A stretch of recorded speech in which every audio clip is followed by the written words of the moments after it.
Assalamualaikum warahmatullahi wabarakatuh dan salam sejahtera. Selamat datang ke YouTube channel saya. Hari ni saya nak ke Rawang untuk test satu rumah ni. Kalau diikutkan rumah ni rumah flat lah. Rumah flat ni memang tak ada tempat untuk buat pemasangan antena. So dia mengadu dekat saya, rumah kakak dia, rumah Kak Long dia ni mengalami masalah untuk kalau kata dia nak buat panggilan ke, nak buat apa-apa internet ke, memang lambat lah untuk diterima. So dia minta saya datang check lah, tengok nak kena pakai antena ke ataupun tak perlu. Sebabnya kalau boleh, dia kata dia pun kalau boleh nak bagi ada line je untuk senang dia buat panggilan untuk rumah kakak dia lah. So untuk hari ni kita nak ke sana dan kita akan tengoklah apa yang perlu kita buat dan kita tolong. Alright.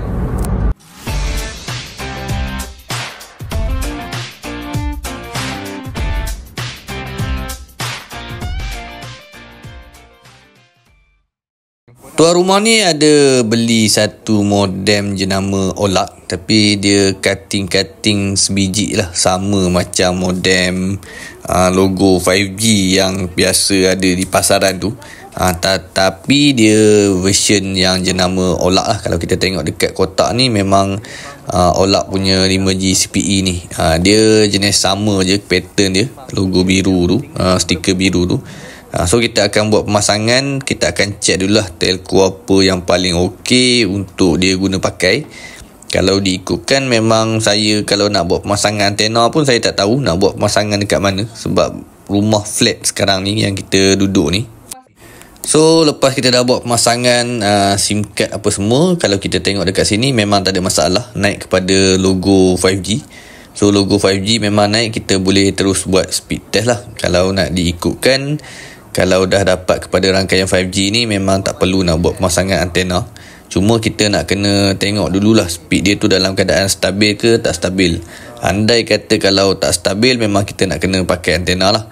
Okey, daripada ujian speed test yang saya buat ni, kalau diikutkan memang tak ada masalah, memang dapat kepada rangkaian 5G.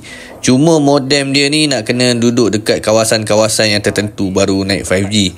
Tetapi saya cakap kat dia, tak apa, tak perlu lagi buat pemasangan antena, boleh je diguna pakai. Kalau diikutkan Kak Long dia pun tak perlu pun internet yang laju-laju, cuma dia perlukan untuk yang sponsor dia ni ataupun adik dia kot kalau tak silap lah, untuk dia buat panggilan video call ataupun apa-apa saja kerja dan main game apa semua pun boleh berjalan seperti biasalah. So kalau diikutkan tak ada masalah apa-apa. Kalau ikut sekarang ni dia punya signal dia pun tak, signal dia dekat situ, tapi saya tak ada tangga untuk panjang. Kalau macam ni lah dekat sini sistem dia dalam keadaan warna merah Kalau ikutkan pasang antena lagi okey lah. Tapi sekarang ni kalau kata kita tak pasang antena pun speed pun dah tinggi. Lepas tu 5G dia pun stabil lah.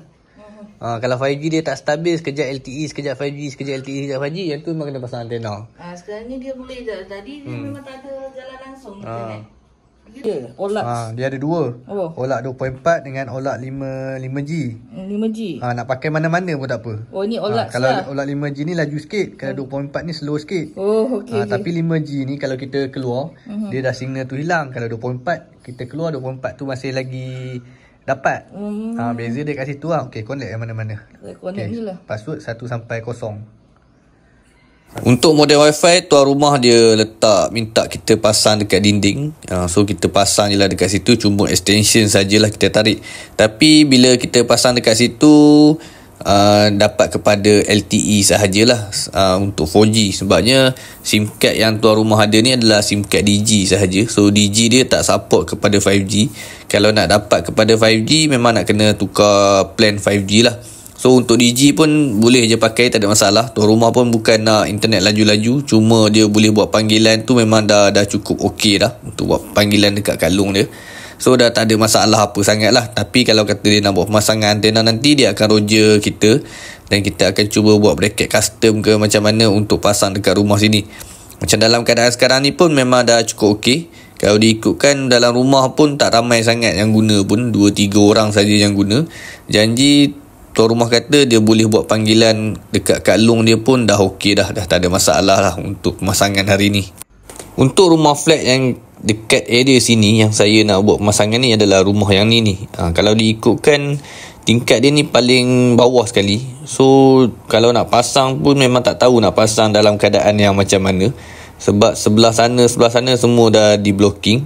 Tapi dalam keadaan yang sama, dekat dalam rumah tu untuk rangkaian internet dah boleh pakai lah dengan modem wifi. Kalau diikutkan, kalau handphone saja, data memang tak berjalan. Duduk luar sini baru dapat signal. So tak ada masalah sangat lah. Tugasan saya hari ni simple saja. Kita datang, cek signal apa semua, dan kita try cari pilihan telco yang apa semualah. So untuk pemasangan hari ni, tak ada kita buat pemasangan antena, hanya just cuma tolong dia saja cek setting antena, setting modem tu apa semua. Okey, dalam keadaan sekarang ni dah tak ada masalah. Dia pun okey saja dengan speed yang dia ada tu. Untuk next seterusnya, kita akan pergi ke lokasi yang lain. Kita akan ke Sungkai pula ni untuk buat pemasangan. Untuk hari-hari yang akan datang ni, kita ada set satu pertemuan dengan satu panggil tempat lah untuk kita buat pemasangan. Okey, yang mana yang nak buat pemasangan tu nanti boleh pergi dekat saya punya ruangan description, ada saya punya nombor. Dan yang mana yang ada TikTok ataupun Facebook, boleh subscribe saya punya channel sekali. Dan boleh follow saya punya akaun-akaun sosial media saya yang lain. Okey, kita berjumpa untuk next video. No signal, no problem. Bye-bye.